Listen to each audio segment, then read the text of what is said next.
नमस्कार। प्रादेशिक समाचार दर्शन के इस अंक में आप सभी का स्वागत है। कोरोना का संक्रमण एक बार फिर बढ़ रहा है। ऐसे में जरूरी है कि हम मास्क पहने, 2 गज दूरी बनाए रखें और हाथ और मुंह साफ रखें। आज के अंक में हम विभिन्न जिलों में कोरोना से बचाव के लिए किए जा रहे उपायों और प्रयास और साथ ही वहां के कलेक्टर और सीएमएचओ की अपील आप तक पहुंचाएंगे। सबसे पहले बात निवाड़ी जिले की। यहाँ कोरोना संक्रमण के बचाव के लिए लगातार प्रयास किए जा रहे हैं। ज्यादा जानकारी दे रहे हैं हमारे संवाददाता। निवाड़ी जिले के कलेक्टर आशीष भार्गव ने धारा 144 लगाते हुए प्रतिबंधात्मक आदेश भी पारित किया है कि 9 अप्रैल शुक्रवार से शाम 6 बजे से सोमवार 6 बजे तक लॉकडाउन रहेगा। ऐसे में केवल जो आवश्यक सामग्री की दुकानें हैं वो ही खुली रहेंगी। साथ ही सभी धार्मिक स्थलों को भी बंद किया गया है ताकि कोरोना का संक्रमण वहाँ ना पहुँच सके। इसी के साथ उन्होंने सभी जिलेवासियों से अपील की है कि सभी लोग मास्क लगाएं, सोशल डिस्टेंस का पालन करें और घर से कम निकलें और लोगों से कम मिलें ताकि इसका संक्रमण ना हो सके। समाचार दर्शन के लिए निवाड़ी से विवेक दांगी। अशोकनगर जिले में कोरोना के बढ़ते प्रभाव के चलते प्रशासन सख्त हुआ है। जिले में कोरोना पर एहतियात बरतने की दृष्टि से संकट प्रबंधन समिति में कुछ सकारात्मक निर्णय लिए गए हैं, जिससे कोरोना संक्रमण पर लगाम लगाई जा सके। विस्तार से जानकारी दे रहे हैं हमारे अशोकनगर संवाददाता। प्रशासन ने सख्ती बरतते हुए लगभग 10,000 लोगों के चालान बनाए हैं। कई दुकानें भी सील की हैं। और ब्यौरा अशोकनगर कलेक्टर अभय वर्मा से। जिले में कोरोना के पॉजिटिव केस विगत 2-3 दिनों से काफ़ी ज़्यादा मिल रहे हैं। इसके मद्देनजर हम लोगों ने क्राइसिस मैनेजमेंट कमेटी की बैठक ली थी। बैठक में सर्वसम्मति से निर्णय लिया गया कि जो भी कोरोना के प्रोटोकॉल का पालन नहीं करते हैं, मसलन मास्क अगर वो नहीं पहनते हैं, सोशल डिस्टेंसिंग का पालन नहीं करते हैं, हाथ को सैनिटाइज नहीं करते हैं, इधर उधर थूकते हैं, तो उन पर 100 रुपये का जुर्माना लगाया जाएगा। इसमें अब तक हम लोगों ने काफ़ी काम किया है। पिछले सप्ताह लगभग हम लोगों ने 1 लाख से ज़्यादा वसूली किया है प्रति व्यक्ति 100 रुपये के मान से। और इसके अलावा ज़िले में हर एक सब डिवीजन मुख्यालय पर ओपन जेल भी खोला गया है कि जो खासकर नवयुवक मोटरसाइकिल से आते हैं बिना मास्क पहने, उनके पीछे भी लोग बैठे रहते हैं, तो उनको हम लोग ओपन जेल में रख रहे हैं ताकि उनके आचरण में सुधार हो। ये प्रतीकात्मक है और हम लोग 4-5 घंटे उन्हें रखते हैं और उन्हें समझाइश दी जाती है और उसका प्रचार प्रसार, जागरूकता फैलाने के लिए प्रचार प्रसार भी करने के दिशा में एक कदम है। इसका काफ़ी अच्छा रिस्पॉन्स मिला है। हमारी क्राइसिस मैनेजमेंट ग्रुप की बैठक में भी प्रशासन की कदमों की सराहना की गई है और उनकी डिमांड है कि और भी तहसील मुख्यालय में भी ओपन जेल खोले जाएँ। हमारा ये जो काम है निरंतर जारी है, रात दिन।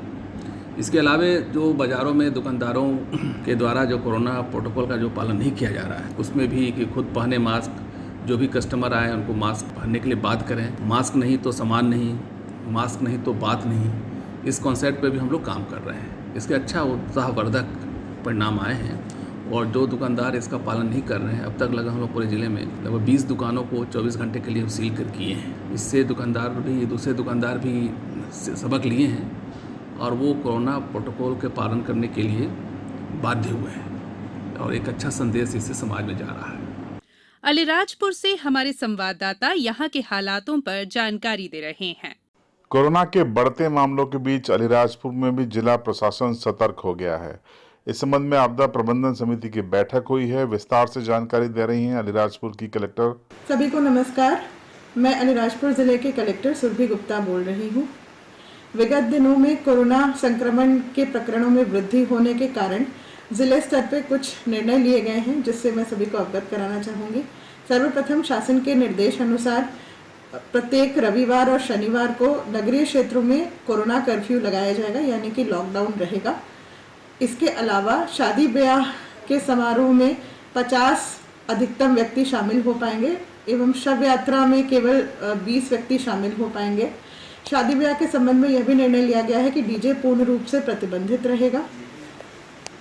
मंदिरों, मस्जिद, धार्मिक स्थलों पर अधिकतम 2 लोग पूजा पाठ कर सकेंगे। मंदिर को खोलना, बंद करना, इस प्रकार के जो सामान्य जो रूटीन के काम है वो कर सकेंगे, परंतु त्योहारों में सार्वजनिक रूप से लोगों का इकट्ठा होना प्रतिबंधित रहेगा। इसके अलावा सभी से मेरा यह अपील है कि जब भी बाहर निकले तो मास्क लगा कर के निकले और सोशल डिस्टेंसिंग के जो निर्धारित प्रावधान है उसका पालन करें, ताकि हम कोरोना से बच सकें और जल्द कोरोना से जंग में जीत हासिल कर सकें। कोरोना से निपटने के उपायों के साथ साथ प्रशासन को उम्मीद है कि आम जनता का सहयोग भी उसे मिलेगा और भारत कोरोना से जीतेगा। प्रादेशिक समाचार दर्शन के लिए अलीराजपुर से मैं चंद्रभान सिंह भदौरिया। बड़वानी कलेक्टर शिवराज सिंह वर्मा ने लोगों से सतर्क रहने की अपील की। तो मैं यही कहना चाहूँगा कि लोग कोविड की गाइडलाइन का पालन करें, कोरोना को फैलने से बचाएं।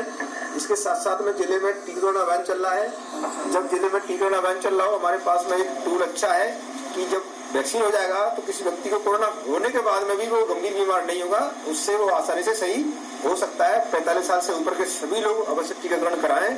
इसके अलावा जिले में कोई भी व्यवस्थाएं कहीं से कहीं कमजोर ना हो, उसके लिए लगातार मेरी इस तरह से मॉनिटरिंग की जा रही है। मैंने ढेर सारा अधिकारियों को नोडल अधिकारी बनाया हुआ है और मैं अपील लोगों से कि कोरोना तेजी से फैला हुआ है पर घबराने की जरूरत नहीं है।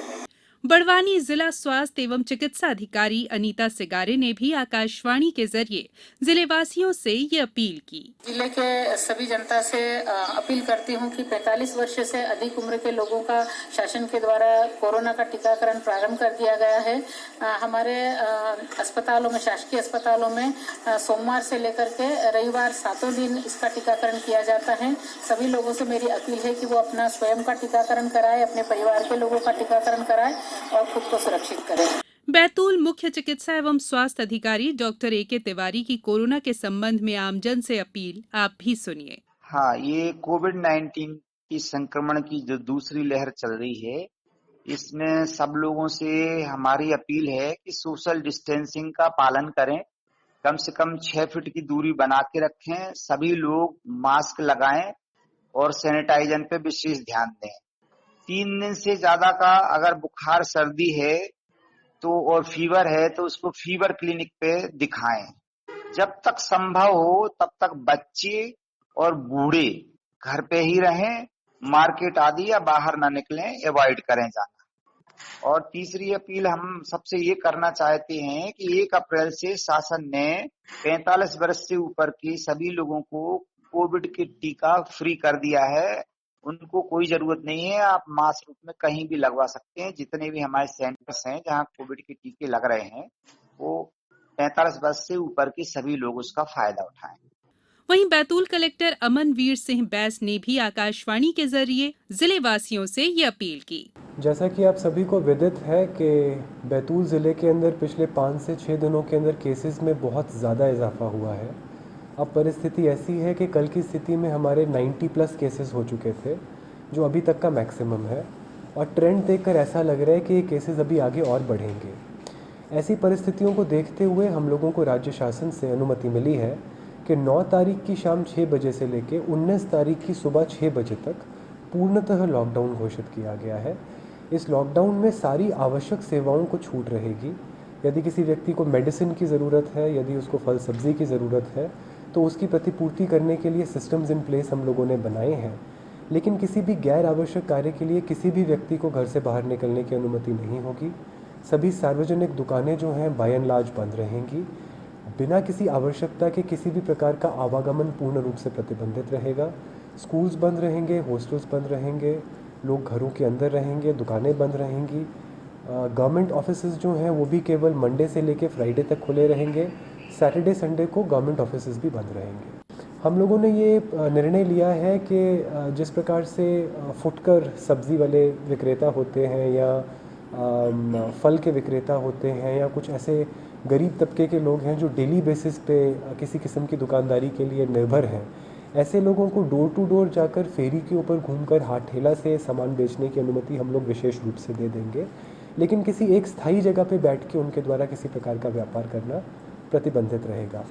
बालाघाट जिले में कोरोना वायरस से संक्रमित मरीजों की संख्या निरंतर बढ़ती जा रही है और इसको लेकर जिला प्रशासन पूरी सावधानी बरत रहा है। बालाघाट कलेक्टर दीपक आर्य ने बताया, जैसा कि आपको पता है कि चूँकि बालाघाट जिला महाराष्ट्र के जिलों से जुड़ा हुआ है, जिनमें कि बहुत तेज़ी से संक्रमण फैला है, इस कारण से हम लोगों के ज़िले में भी संक्रमण उसी गति से, अब उससे थोड़ी कम गति से लेकिन काफ़ी तीव्र गति से फैल रहा है। तो इसको रोकथाम के लिए जैसा राज्य शासन के निर्देश है उनके अनुरूप कार्य किया जा रहा है। सबसे पहले 2 दिन का लॉकडाउन जो भी घोषित किया है, शुक्रवार शाम 6 बजे से शनिवार और रविवार सोमवार की सुबह 6 बजे तक का, ये लॉकडाउन का पालन जिले भर में सख्ती से किया जाएगा। उसके अलावा जिले में कुछ चीज़ों पे जो एक्स्ट्रा कॉशंस लगाए गए हैं उसमें है कि अगले 15 तारीख तक ग्राम पंचायतों में सभी हाट बाज़ार बंद किए गए हैं। साथ ही साथ हमारे जो चाट चौपाटी ठेले कोचे बंद किया गया है। कारण सिर्फ इतना सा है कि कोरोना की चेन को ब्रेक कर पाएँ। वहीं बालाघाट सीएमएचओ डॉक्टर मनोज पांडे का कहना है कि हमारे पास में 200 बेड ऐसे हैं जिनको कि ऑक्सीजन सपोर्ट है और इसके अलावा फिर हमारे पास में एक 50 बेड का कोविड केयर सेंटर है। इस प्रकार से 300 बेड के लगभग अभी हमारे पास में व्यवस्था है और ये व्यवस्था हम 720 बेड तक करने जा रहे हैं ताकि किसी प्रकार का अगर व्यक्ति को संदिग्ध होता है, पीड़ित होता है तो उसका रख करके हम इलाज कर सकें। इसके साथ ही मैं लोगों से अपील करना चाहूँगा कि लक्षण आते ही तुरंत अपना जांच कर जल्दी ही जल्दी अपना इलाज करवाएं, क्योंकि शीघ्र इलाज कराना आपके लिए बहुत फायदेमंद है। अब कोरोना के इतर एक खबर। भारत सरकार द्वारा सड़क हादसों को रोकने के लिए IRAD परियोजना शुरू की गई है। पिछले दिनों आगरमालवा जिला मुख्यालय पर यातायात और पुलिस अधिकारियों कर्मचारियों को प्रशिक्षण दिया गया। इस बारे में अधिक जानकारी दे रहे हैं हमारे आगरमालवा संवाददाता। सड़क हादसों में लगातार हो रही वृद्धि को देखते हुए भारत सरकार ने IRAD integrated road accident database परियोजना प्रारंभ की है। इसका उद्देश्य सड़क हादसों का एकीकृत डेटाबेस तैयार करना है। इस डेटा का विश्लेषण करने के बाद परिणामों के अनुसार दुर्घटनाओं की रोकथाम के लिए कदम उठाए जाएंगे। विश्व बैंक से पोषित इस परियोजना के तहत तैयार किए गए सॉफ्टवेयर और इसमें डाटा फीड करने को लेकर इस ऐप का विस्तृत प्रशिक्षण पिछले दिनों आगरमालवा कलेक्ट्रेट सभा कक्ष में जिले के सभी थाना प्रभारियों को दिया गया। प्रशिक्षण में मौजूद पुलिस अधिकारी, यातायात अधिकारी, उप निरीक्षक एवं सहायक उप निरीक्षक आदि को बताया गया कि इसमें दुर्घटना क्षेत्र के संबंधित थाने के जांच अधिकारी दुर्घटना स्थल पर जाकर दुर्घटना की जानकारी IRAD मोबाइल ऐप के माध्यम से प्रविष्ट करेंगे। हादसा स्थल से सड़क दुर्घटना का पूर्ण विवरण, फोटो, वीडियो, प्रभावित शख्स का नाम, वाहन की जानकारी एवं दुर्घटना संभावित कारण भरा जाएगा। इससे भविष्य में किन स्थानों पर एवं किन कारणों से सड़क दुर्घटना बार बार हो रही है यह जानने में मदद मिलेगी, जिससे दुर्घटनाओं को कम करने के उपाय किए जाएंगे, जिससे हादसों में भी कमी लाई जा सकेगी। प्रादेशिक समाचार दर्शन के लिए आगरमालवा से मैं महेश शर्मा। प्रादेशिक समाचार दर्शन के इस अंक में फिलहाल इतना ही। अगले सोमवार फिर आपसे मुलाकात होगी। तब तक के लिए नमस्कार।